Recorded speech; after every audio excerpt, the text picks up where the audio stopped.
Welcome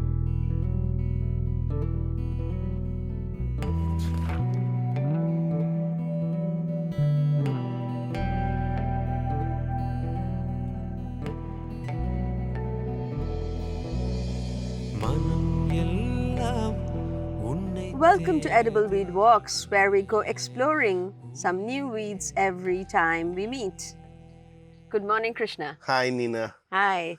So, let's see what we can explore today. What have you got in your magic book? Well, you were actually recently exposed with the goodies of Asystasia gangetica. Asystasia gangetica, otherwise known as? You call it Chinese violet, but I call it Gangetic Primrose. Okay, I only call it Chinese violet because it's written Chinese violet in your book. So it's thanks to you that I call it Chinese violet. Yeah. But this weed, Nina, is an absolute revelation to me. Yes. I don't know what to say. It's like it's growing everywhere. You pluck the tender leaves and eat them, and they're so crisp and sweet. Yes. The flowers are edible. When it flowers flowers are edible. I didn't know that. The flowers are edible. As the leaves in are a edible. salad, or will you make it tea? Yeah, no, you make it in salad because they are very soft flower. Very tender. It's very tender.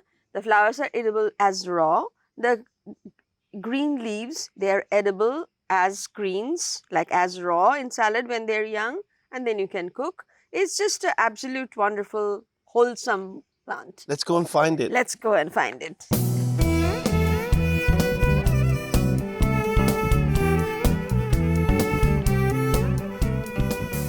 There's so many things growing here. So beautiful. This is that little bird's eye chili. Ooh, that also gets very tall. That is awesome, huh? By the way, I have to still bring it back. Yeah, well, look, here it is. So here's the Chinese violet. Right here. And here's a very nice one inside how it grows in the bananas, look. Yeah. And there's even one that's creeping up. So. And so tender. Very tender. This is a lovely stage to eat it raw. So if you see, even if there's no flower, you can match it with the it with the leaves. It's very clear. Yeah. And what happens is that when the flower is, it's very easy. Flowers are also edible. The flowers comes in 3 colors.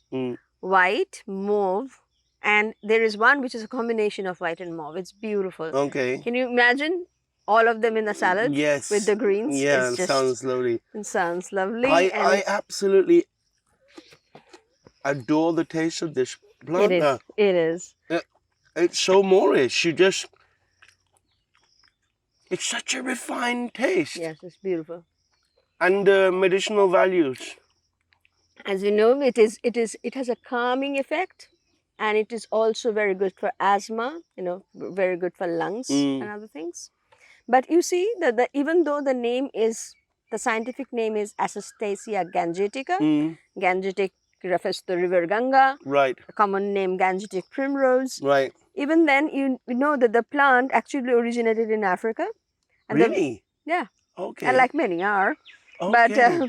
But the very fact that we do not have a traditional use of it means it is quite comparatively a recent entrant. Right. When I say recent, it's still, centuries. Yeah, of course. But it's more recently naturalized that it hasn't gone into, say, Ayurveda, Siddha, and it's not like Tipli or something like that. That's really part of the fabric of Indian culture. Right. That's why probably locally it is not eaten. Right. Because it's not, part of the tradition. Yeah. And yet it is here now, wonderful and edible. We are harvesting so much of this, and we put it in our salad kit. In the basket, there's a salad kit with this and many other leaves that you've shown me from the book. And we also have a spinach kit so that one has it raw and one is cooked.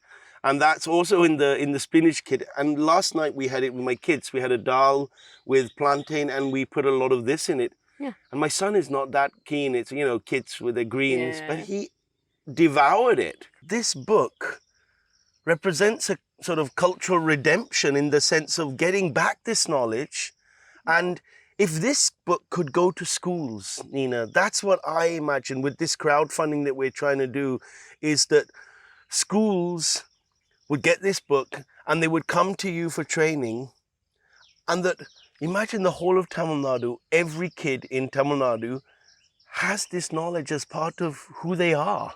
Right, and they had, in our traditional way of living, that was what was there. It was there. It was there, and we have lost it as we, got more urbanized, that we got less Industrialized time, and our food started coming from the shops, right, and become easy. But then, these are also, it mixed with a couple of things. It mixed with fun of actually going and collecting, putting your hands in the dirt, and taking a, having contact with the soil, and sensitizing the kids. And then you honor everything that you pick, because it's not like, oh, I have picked up this much and I can waste.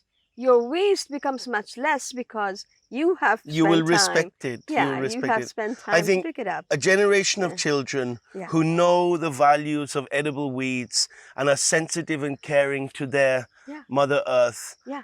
This is what that book can Right. do. And when you have a relation yourself, then you protect, nature elsewhere, wherever you are. Everything and will be whatever you respected. do. Yeah, it's extension yourself. So let's make this happen, Nina. Let's make this happen. Come, yes. Let's go. To see what is there in front of your eyes. To see. Hope you have been inspired by this edible weed walk. This work is of enormous significance. We want your help to take this knowledge to schools.